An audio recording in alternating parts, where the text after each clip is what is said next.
चलिए खबरों में आगे बढ़ेंगे तो कांग्रेस की राष्ट्रीय प्रवक्ता सुप्रिया श्रीनेत ने बीजेपी पर बड़ा हमला बोला है। उन्होंने केंद्र सरकार पर छत्तीसगढ़ के साथ सौतेलापन करने का आरोप लगाया है।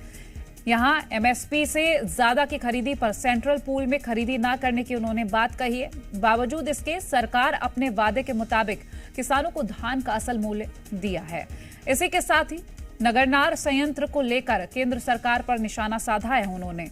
वहीं सुप्रिया श्रीनेत ने सीएम भूपेश बघेल की सरकार को लेकर भी कहा और उनकी उपलब्धियों को भी गिनाया। उन्होंने नीति आयोग की रिपोर्ट का हवाला देते हुए 44 लाख परिवारों को बिजली बिल हाफ योजना का भी लाभ मिला है, ऐसा भी बताया है।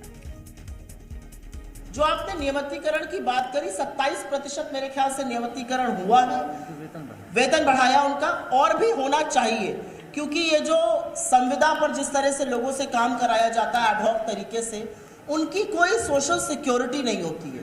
उनके लिए कोई ऐसा परिवेश नहीं है सामाजिक तौर पर जिससे कि आज नौकरी है कल को ना रहे तो उनके घर का खर्चा कैसे चलेगा।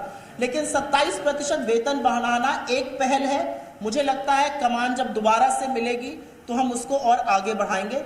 दोनों चीजों में समन्वय, दोनों चीजों में बातचीत और ज्यादा विचार विमर्श करने की आवश्यकता है। रेवड़ी चीखने वाले लोग लगातार रबड़ी पर घुस रहे थे।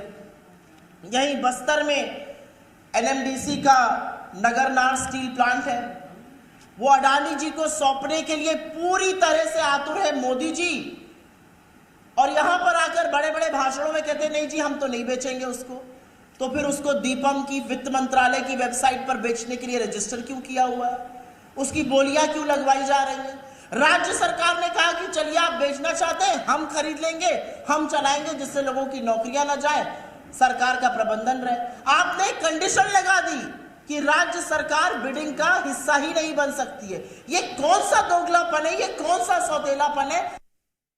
भूपेश बघेल जी की जो कांग्रेस की सरकार है, उन्होंने 40 लाख लोगों को गरीबी की सीमा रेखा से ऊपर किया है, और ये बहुत बड़ा कीर्तिमान है। ये हमारे आंकड़े नहीं है, ये कांग्रेस के दफ्तर से निकले हुए आंकड़े नहीं है, ये भारत सरकार के नीति आयोग के आंकड़े हैं। और मुझे लगता है 5 साल की सरकार के बाद जब कांग्रेस चुनाव के मैदान में खड़ी है तो 40 लाख लोगों को गरीबी की सीमा रेखा से बाहर निकाल के खड़ी है। ये अपने आप में एक बहुत बड़ा कीर्तिमान है और गर्व से हमारा सीना चौड़ा करता है।